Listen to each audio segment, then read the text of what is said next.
Audio Jungle.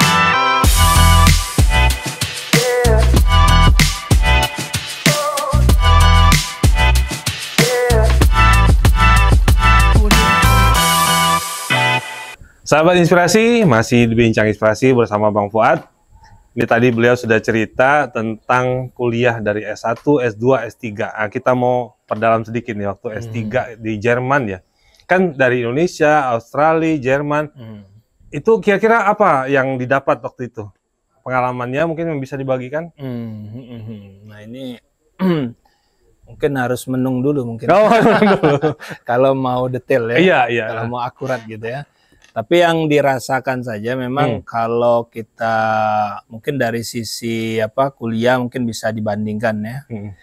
Jadi yang dirasakan kalau kita kuliah di luar negeri itu memang bisa dibilang formalitas itu memang agak kurang. Formalitas agak kurang, Formalitas itu maksudnya ya kita misalnya dari sisi bertanya, bertanya itu kita seperti kita nanya ke teman, sama dosen, ya sama dosen, jauh mungkin selisih ya, umur. betul ya.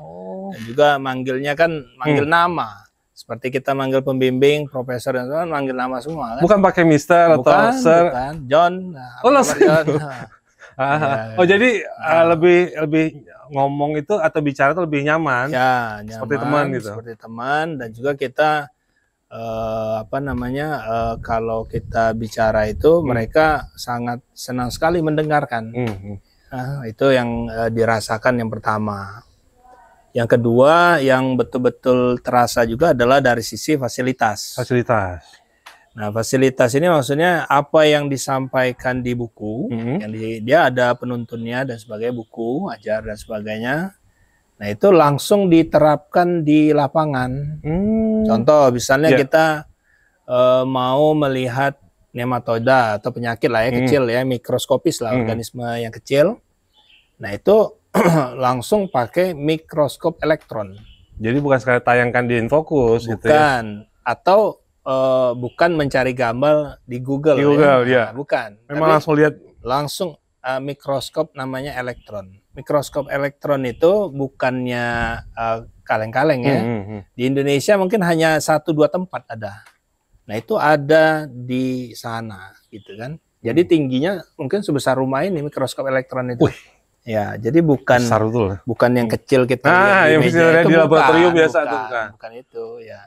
Jadi dari sisi fasilitas misalnya dia mau lihat itu diajaknya kita ke sana betul ya. Lalu kalau kita mau lihat tanaman nih contoh, kalau di kampus kita kan biasanya contoh mahasiswa itu diminta mencari tanaman bergejala apa gitu ya. Nah, kalau di sana itu ada betul sudah disiapkan tanamannya. Jadi kalau tanaman misalnya sakit mau dilihat di mikroskop misalnya, nah itu sudah ada, tinggal kita ambil aja dari greenhouse mereka. Oh, bukan disiapkan. Kita masih suruh nyari sendiri enggak? Mahasiswa cari sendiri kan. Khawatirnya nanti pas pulang yang diminta yang mana, yang datang yang mana gitu kan. Jadi disiapkan. Jadi apa yang dia buat di penuntut praktikum ataupun itu sudah disiapkan semua. Ada asisten lab, ya, ada juga dosen yang nyiapkan, ada greenhouse-nya. Lalu kalau mau nanam ada komposnya, tempat kompos ada, tinggal ngambil ya. Mau apa-apa sudah ada semua. Nah, jadi ketika kita bicara teori, langsung fasilitas ada di situ. Tidak perlu jauh-jauh. Tidak perlu jauh-jauh. Nah, dan juga misalnya di kampus itu langsung ada juga attach misalnya dengan industri, USDA dan sebagainya. Bukan kalau CSIRO ya, kalau Australia lupa ini ya. Ada juga beberapa perusahaan yang ada di kampus, yang bekerja sama dengan kampus. Jadi mahasiswa itu Bandung usaha milik kampus? Bukan. Memang perusahaan kerjasama, dia buat bekerja sama R&D-nya ada di kampus. Wah, keren. Nah gitu. Nah, jadi kalau kita bicara tentang impact dan sebagainya, mereka sudah bekerja sama dengan itu gitu. Nah. Jadi lulusannya atau alumninya sudah siap kerja atau kolaborasi dengan perusahaan-perusahaan. Ya minimal dia sudah tahu tantangan yang dihadapi di dunia nyata ya, real itu seperti apa. Oke. Nah ini teori. Ini Bang, mau nanya. Jadi setelah pulang dari Jerman, S3 di Jerman, terus kan balik ke Unja. Apa yang waktu itu kepikiran, apa yang diterapkan akhirnya ke sini, ilmu-ilmu di sana gitu?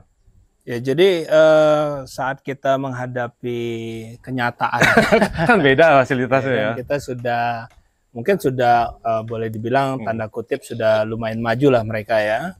Nah, menghadapi kondisi real kita di Indonesia ataupun malah di Jambi gitu ya. Yang mungkin gapnya lumayan agak besar gitu ya. Nah kita juga nggak bisa serta-merta merubah sistem. Ya kan? Kita tahu sistem itu dibangun itu kan dalam waktu yang cukup lama di sana sehingga menghasilkan sistem yang seperti itu. Dan juga ketika kita serta-merta mau terapkan sistem itu di sini, itu yang banyak hal persisten, yang ya, yang persisten juga atau yang resisten itu kan banyak juga tidak mau kan, karena tidak nyaman ya, karena merasa seperti ini seperti itu. Ada juga yang merasa mungkin ini gaya-gayaan ya kan. Sok-sokan ya kan. Nah, itu kan kita nggak bisa menutupin yang seperti itu. Akhirnya memang kita harus mulai dari awal dan membuat seperti percontohan sendiri. Ketika itu dirasa baru ada dampaknya, mungkin perlahan baru orang mulai terbuka pikirannya. Ya, seperti itu.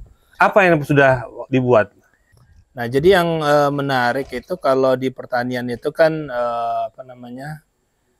teknologi itu masih belum terlalu dalam diterapkan. Kan? Nah, makanya itu dari tamat kuliah Jerman itu kebetulan kalau dulu abang itu di Jerman itu terakhir di pertanian berkelanjutan agroekologi. Nah disitulah diintegrasikan agar pengembangan teknologi pertanian itu bisa maju.